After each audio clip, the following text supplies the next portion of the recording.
Hublay ya pi waro ki pralog ki wasnyaw suk wo up yi ki khubor how new channel ki khubor ki wakwa open snyaw chapi to ki khubor bam to wahab dai upli utri sumo ya kasumo yang o tang yo yo usu chaka MEECL tang wahadu ni kasngi mpu ukliang ka MEECL ya uchrat wata ukliang ko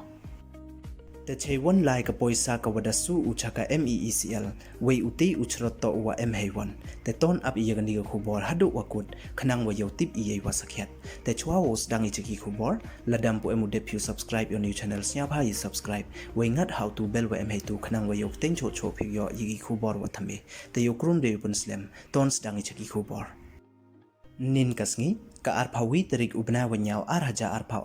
u dispring depan sakit uwa ibam to hapo ka MEECL daman i wajor chawa palat we ini dakta ko yeki bro ba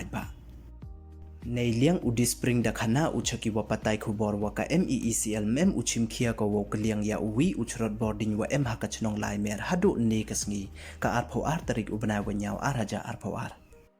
Uti uchrot boarding to wada tanra da kawi kasumo ha usnem arhajar khatkande wei utri yong kate kasumo watanra ya uti uchrot boarding da duk upli wo dai kilowatt ya kate kasumo yong o khanang wa yo wo su chaka MEECL hadu nru phau hajar khande spa so phawi tangka yo thung chrot ko da wa thame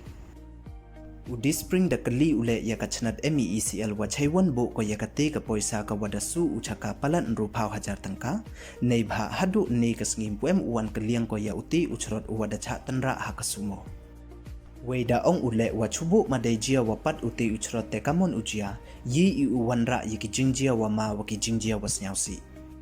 Lakat chwa ithau le ibam sap na aited embai tangwa manda palat pot warale myune upai mo phi kamon snyau phi ya comment he tu ha comment box te du kini don hi khuble chibon ya chem won I heki khubor wadawan